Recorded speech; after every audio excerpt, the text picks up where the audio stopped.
Neste terceiro bloco, falando aqui na Band News FM sobre gestão da qualidade dentro das organizações, a gente vai fazer um fechamento agora sobre a norma ISO 9001 e em seguida vamos detalhar aí a ISO 18001 e também a OSAS. O Marcelo Godoy, que é nosso convidado aqui, o Marcelo Godoy, que é graduado em Engenharia, com pós-graduação em Engenharia Econômica e também Administração Financeira. E, além disso, ele é auditor líder nas normas ISO 9001 e ISO 14001 e Total Quality Control por uma entidade japonesa, além de fazer também um trabalho como coaching. Marcelo Godoy, vamos, para a gente fechar essa história da ISO 9001, dizer o seguinte: ainda hoje no mercado, quais são os setores que mais demandam a certificação pela ISO 9001? O setor industrial é o que demanda mais, né? Que a gente tem mais demanda. Isso é o nosso caso lá, né? Nosso exemplo, né? Mas a gente tem uma área de construção civil também, que tem muitos prestadores de serviço, projetistas, né? As próprias construtoras, né? E temos também o comércio também, que também faz a demanda para a gente. Então, hoje não tem, assim, uma especificidade da norma, não. Ela está atendendo a todas as áreas, né? Ou seja, ela é versátil para se adequar a qualquer segmento. Qualquer área, qualquer segmento, né? Basta ter um consultor, né, que saiba fazer essa leitura, que é muito importante, é fundamental isso. Todas as áreas ela atende, né? Todas. Quer dizer, o mais adequado da consultoria, então, na ISO 9001 ou mesmo em qualquer norma, é que esse consultor tenha experiência naquele setor de atuação da empresa, exatamente, né? Porque ele ajuda a fazer uma leitura melhor dos processos. Ajuda, é muito melhor, melhora muito. Vamos bom. Agora, então, Marcelo Godoy, a gente tem que falar aí para o nosso ouvinte, estamos devendo falar sobre a ISO 14001. Quais são os setores ou as demandas às quais ela se aplica melhor? Isso, então vamos falar da 14001 e da 18001, né?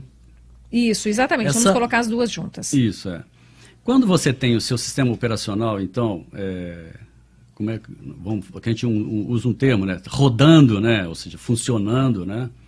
Certamente esse sistema operacional vai interagir ou terá uma interação com o meio ambiente, não é isso?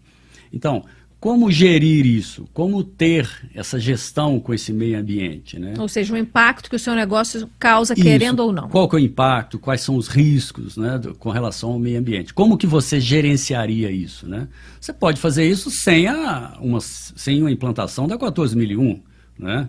Mas aí veio a norma, a 14001, e estabeleceu um padrão, um procedimento padrão para você fazer essa gestão do meio ambiente. Ou seja, dessa interação da sua empresa com o meio ambiente, né? E da mesma forma é a OSAS 18001, né, que é uma entidade inglesa, né, que aliás a versão 2015 da ISO 9000 já está providenciando ter a ISO, né, 9001, 14001 e faltou o número aqui, acho que é 45.000, que seria o OSAS, né, me perdoe o ouvinte, me faltou o nome. Mas assim, a ISO de tal forma que a ISO vai ter as três normas, ou seja, para o operacional, para meio ambiente e para segurança e saúde também. Então a gente estaria resumindo 3 normas em uma só, seria isso? Não, elas terão 3 normas, 3 certificações, serão separadas, okay, né? Uma preocupa com o sistema operacional, a outra com o meio ambiente e a outra com a segurança e saúde ocupacional, né? Pois é, vamos falar então um pouco mais da OSAS 18001, que diz respeito à saúde e segurança do trabalhador. Quais são os pontos mais importantes, que tipo de mudança que a certificação OSA chega a provocar em uma empresa?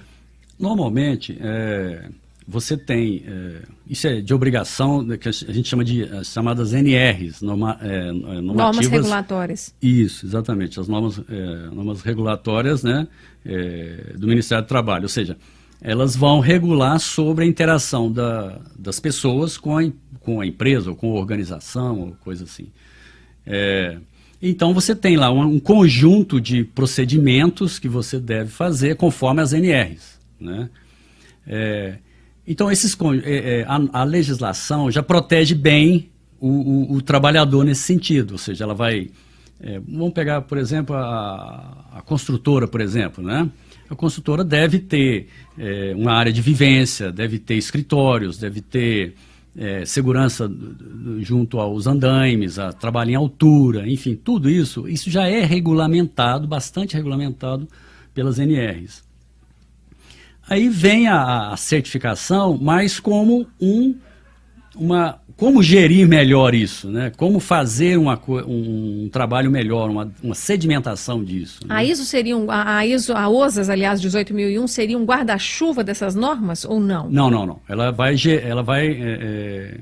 ter um procedimento, um conjunto de procedimentos que induz ou que certifica, vamos dizer aqui a palavra, né? Ele certifica a empresa de que ela está gerindo bem a relação dela com o trabalhador, com a segurança e saúde ocupacional. E tem alguma empresa, Marcelo Godoy, que tem a obrigação por lei de ter estas normas bem implantadas, ou seja, de ter que obter essas certificações, ou isso é uma escolha da empresa, ela pode ou não ter? Você abriu um capítulo aí enorme agora, né? Mas a gente vai ter que resumir, porque o tempo está correndo. Hein? Isso, então vamos lá. Vamos dizer assim, com o desenvolvimento da economia, essa coisa toda, alguns setores, vamos pegar então a área da construção civil, eu posso citar outros, a área de transporte, a área da agricultura, né? Alguns desses setores foram usados o direito da compra, o poder do uso da compra, né? Os clientes desses setores falaram, olha, eu só compro se tiver o certificado. Então existe isso, por exemplo, na construção civil você tem um programa, que é o PBQPH, Programa Brasileiro de Qualidade e Produtividade, né, na habitação, que é para a construtora. Mas essa é uma escolha comercial do comprador, não é uma legislação que obriga. Não temos legislação, não. Isso é um uso de poder de compra. Entendi, é o mercado exercendo aí o seu poder de pressão. Bem lembrado, nós não temos uma legislação obrigando ninguém, não. É o poder de compra. A Caixa Econômica Federal, por exemplo, ela só libera o financiamento se tiver o certificado. Né? Quer dizer, é uma busca de tentar dar mais qualidade para o consumidor final. Mais qualidade, mais segurança, né? É isso mesmo. Exatamente. Vamos falar agora, a gente falou então de certificações de processos, né? De trabalho, de modos de trabalhar dentro das empresas, mas existem também as certificações de produto. Quais são as principais diferenças entre elas? A certificação de produto, ela está voltada para o produto em si. Né? Então, por exemplo... já que eu estou falando de construção civil, você vai comprar lá, por exemplo, um tubo de PVC, né? Sem falar as marcas, né? Você vai lá comprar um tubo de PVC. Esse tubo, ele é certificado, né? Ele tem regularidade com a norma, né? Aí, nesse caso, algumas certificações, Inácia, são compulsórias mesmo, né? Eu me lembro aqui, extintores de incêndio, por exemplo, né? Preservativos, né? O Inmetro seria o principal de produtos que estão no comércio, né? O Inmetro seria. De maneira geral. Que é um certificador brasileiro, né? Um órgão nacional, o Inmetro. Isso, nacional, e ele é responsável por essas certificações, né? E às vezes compulsória. Aí é legislação mesmo, né? Aí você tem que cumprir mesmo, né? Ventiladores, por exemplo, você tem que passar por um processo de certificação do seu produto, porque senão você não vai vender, né? É possível que um produto tenha certificação, ou seja, do produto em si, mas que o processo que está por trás ali da produção não seja certificado por uma norma de qualidade, por exemplo? Pode acontecer isso. Ou seja, você tem um produto, por exemplo, vamos pegar um ventilador. Ele é certificado pelo Inmetro, né? Ele tem a certificação de produto e o seu sistema operacional não é ISO.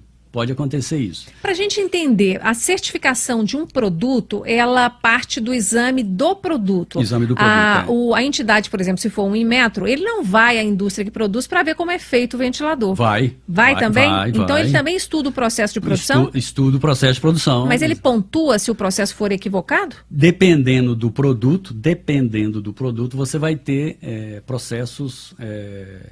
vamos dizer assim, exigidos na certificação compulsória. Né? Então, isso acontece às vezes em relação ao meio ambiente, né?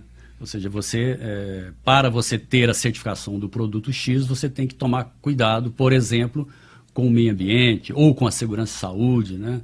Nessas áreas mais que envolve a questão de contaminações, né? Então você vai não só no produto, mas você vai também exigir nos processos para que tenham qualidade, conformidade segurança, ali, né? conformidade. Inclusive. Que é uma palavra, aliás, ótima para a gente falar de qualidade, é a tal da conformidade, não conformidade. Quem já trabalhou em empresa que passou por processo de certificação, repete isso aí quase como um mantra, né, Marcelo? Não, isto não tem conformidade com a norma.